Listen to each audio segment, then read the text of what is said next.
चलिए बच्चों, question number 26 को सॉल्व करते हैं। क्वेश्चन नंबर 26 क्या है? Find the first term a and the common difference d for the arithmetic progression given below.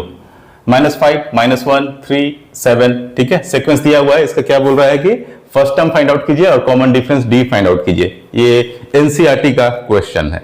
ठीक है, मैं आपको जब पढ़ाऊंगा, जितने भी क्वेश्चंस मैं बनाऊंगा, उसमें हर टाइप का क्वेश्चन आपका टच कर दूंगा मैं। यानी ऐसा नहीं हुआ कि जब आप बोर्ड एग्जाम के समय जब आपके पास क्वेश्चन आएगा तो आपको लगेगा कि नहीं, ये वाला कॉन्सेप्ट मैंने पढ़ा नहीं है। ये कंडीशन आपके साथ में आने दूंगा नहीं। ठीक है, वो कॉम्पिटेंसी बेस्ड से लेकर के कॉन्सेप्ट बेस्ड, ठीक है, कॉन्सेप्ट बेस्ड और कॉम्पिटेंसी बेस्ड सब तरीके के क्वेश्चन जो सीबीएसई के बिल्कुल न्यू पैटर्न पे बेस्ड होंगे, वो मैं आप लोगों के साथ यहाँ बनाता रहूंगा।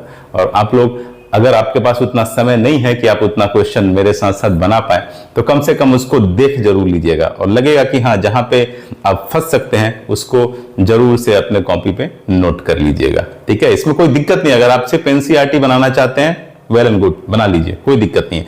लेकिन मैं जितना भी क्वेश्चन आपके सामने सॉल्व कर रहा हूं, सबको कम से कम वीडियो को देखिएगा जरूर। ठीक है, ताकि जब ये तो आपको अच्छे से अभी तक समझ में आ जाना चाहिए कि अब डायरेक्ट क्वेश्चंस सीबीएसई आपके बोर्ड एग्जाम में नहीं पटकेगी।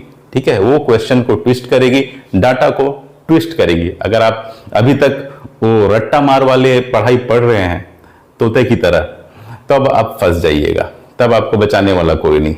इसलिए मैं बोल रहा हूं कि थोड़ा रट्टाबाजी से दूर हट जाइए, कॉन्सेप्ट बेस्ड क्वेश्चंस पढ़िए, कॉम्पिटेंसी बेस्ड क्वेश्चन पढ़िए। रट्टा मारने की जरूरत ही क्या है? रट्टा मारने में तो और ज्यादा हेडेक है। एग्जाम के दिन नींद नहीं आती है, 2-2 घंटे सो के बच्चे जाते हैं एग्जाम देने। एग्जाम में अब लिखेंगे क्या जब नींद ही पूरी नहीं है? तो लिखने का माइंड कॉन्सेंट्रेट कहां से होगा, फोकस्ड कहां से होगा? ठीक है, दिमाग तो ऐसे ही चिड़चिड़ा हुआ रहेगा क्योंकि नींद पूरी है नहीं। इसलिए हमेशा बोलता हूं, कॉन्सेप्ट पकड़िए, कॉन्सेप्ट पकड़िए, उसके बाद पूरी रात आराम से जितना रिवीजन करना है कीजिएगा।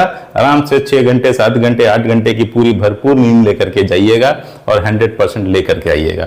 इसी को बोलते हैं कॉन्सेप्ट। कभी जो बंदा कॉन्सेप्ट लेके चल रहा है ना, वो कभी डरेगा ही नहीं कि कैसा भी पैटर्न आ जाए, कोई भी डाटा आ जाए, कोई फर्क नहीं। कॉन्सेप्ट जानते हैं तो फिर क्या है, एप्लीकेशन आप आराम से कर लीजिएगा उसका। ठीक है, तो चलिए, क्या है सीक्वेंस, क्या दिया हुआ है हमें?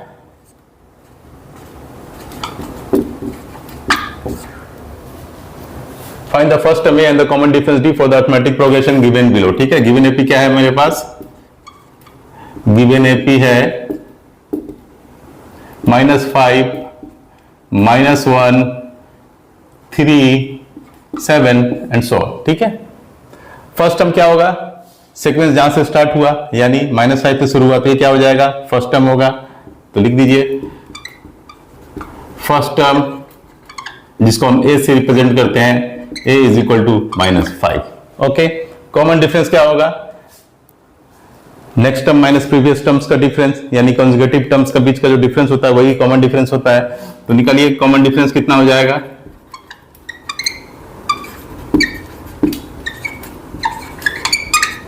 कॉमन डिफरेंस जिसको हम d से रिप्रेजेंट करते हैं। ठीक है, आप ऐसा कर सकते हैं, second term minus first term.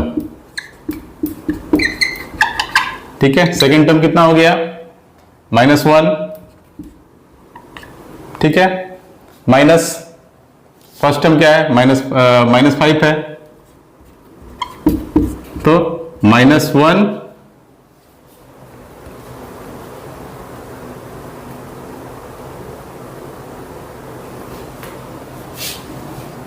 + 5, 4। ठीक है, कॉमन डिफरेंस कितना आ गया आपका? Second term minus first term. ठीक है, तो सेकेंड टर्म आपका -1 है एंड माइनस फर्स्ट टर्म कितना हो गया आपका? -5, -1 + 5, यानी 5 - 1 = 4। ठीक है,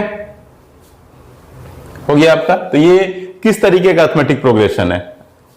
ये जो अरिथमेटिक प्रोग्रेशन का जो सीक्वेंस बन रहा है, -5, -1, 3, 7, इस अरिथमेटिक प्रोग्रेशन के सीक्वेंस को हम कौन सा सीक्वेंस बोलेंगे?